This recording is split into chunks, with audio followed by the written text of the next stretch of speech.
Hello, everyone. Welcome back to the Empowera podcast. It's currently June 21st, 2023. Broadcasting to you here right outside of the Denver Conference Center, right in downtown Denver. There goes the rail. So, this is day 3. You're wondering what happened to day 2. I'd love to catch you up. The actual workshops for day 1 and day 2, majority of them you did have to pay for and pre-register for. So with that, I was informed by a representative while I did still come down to downtown Denver to make this happen, and find this out and register. Highly encourage anybody if they're thinking about coming to this next year, register on day 1. Enjoy the city, because that's pretty much what they're going to tell you. At least up until today, this is when the exhibits finally open. Exhibits so far, give a little bit of feedback if I want. Just diving right in here. I'm going to go back to your admission real quick. Overall, I would say not very as engaging as I thought, but this is also year 1. Remember, this is like the largest gathering ever in history. And I look forward to this continuing to happen. All right, my Power Podcast.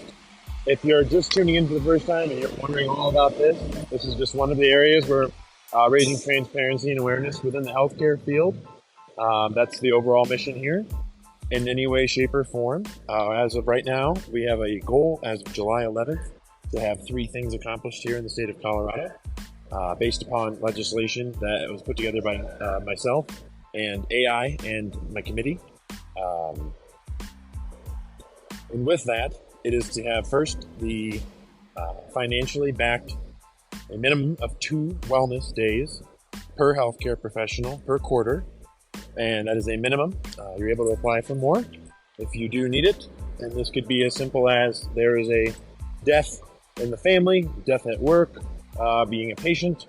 That person, they give notice to their employer within a reasonable amount of time, between 30 minutes to an hour. If they can do it in less, great. Even more reward the employers for doing that. Then they just go home. That's it. They take their day. That's the wellness day. Then, second, is the establishment of a third-party run retaliation department.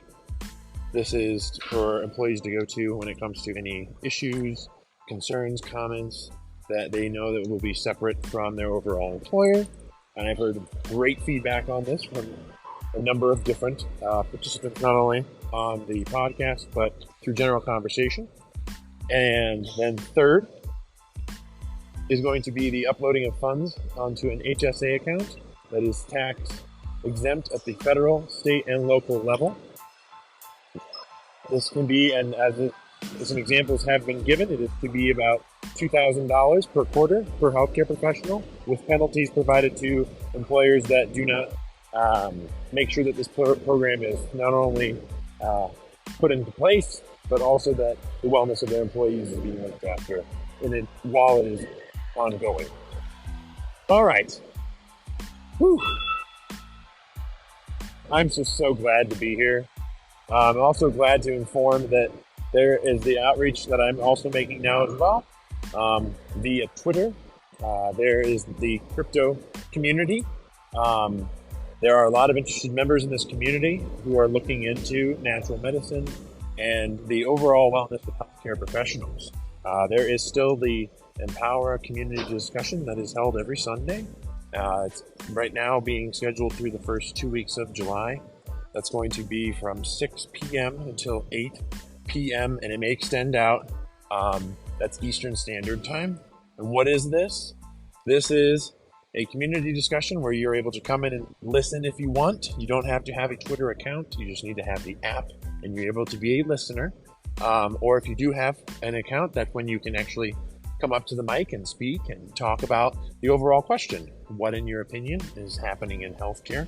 And then with that, the overall goal here is empowerment and wellness. So what is it that healthcare professionals could be doing? And some basic examples could be, I don't know, an actual weekend retreat, like a hike, or an area or an event that maybe they don't know about.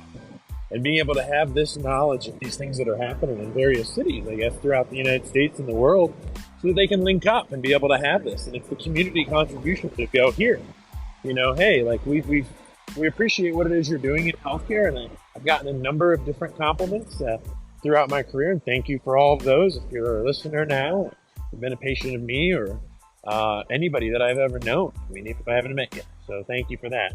If people can hate people for no reason, I can love you and thank you for no reason. So let's see here. Again, it's 11:30 almost here. I'm gonna actually heading into the next overall conference that I'm looking at here. It's taking place at 11:30 a.m. to 12:15 p.m. Mountain Time. It's the Recreational and RX Market. The future of natural psychedelics in the kaleidoscope of evolving regulations. And this is by KGK Science. That's Kilo Golf Kilo Science. Give you some details here.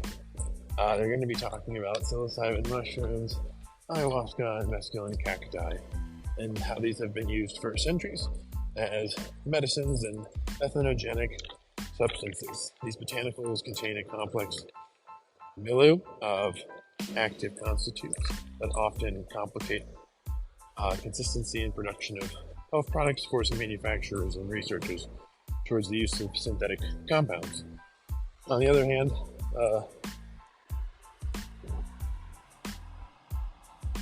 legalized jurisdictions and proposed legislation favor natural psychedelics for the adult use market. As psychedelic drug development leaps forward, stigmas about and regulation jurisdictions consider legalization. Where do natural psychedelics land? Read it again. As psychedelic drug development leaps forward, stigmas abate, and regulatory jurisdictions consider legalization. But where do natural psychedelics land? This panel that I'm about to head into will discuss the current status and ultimate fate of natural substances in the psychedelic landscape. Thank you very much. And let's go ahead and look up my empowering quote here for you folks. As you know, I love to provide these with you. And again, why am I doing this on the show? If you've lasted this long, this week is to raise transparency and awareness of alternative treatments that are out there and that are being researched and available throughout the United States, depending on the actual local ordinances and state laws and federal. Federal law is what it is. You are to see it, but there is state law and local law, and there is potential for influence here. We have politicians. Even today, there was the former governor of Texas who spoke in regards to the use of psychedelic substances in natural medicine for the treatment of PTSD for veterans. So, alrighty. Here we go. This is from Carl Jung. I am not what happened to me. I am what I choose to become. Again, I am not what happened to me. I am what I choose to become. And another quote here, popping in. You may not control all the events that happen to you, but you can decide not to be reduced by them. That's by Maya Angelou. Again, you may not control all the events that happen to you, but you can decide not to be reduced by them. Thank you. This is the Empowera podcast. Day 3 of the Psychedelic Science Conference here in June of 2023. Signing off for now, folks. Thank you. Bye-bye.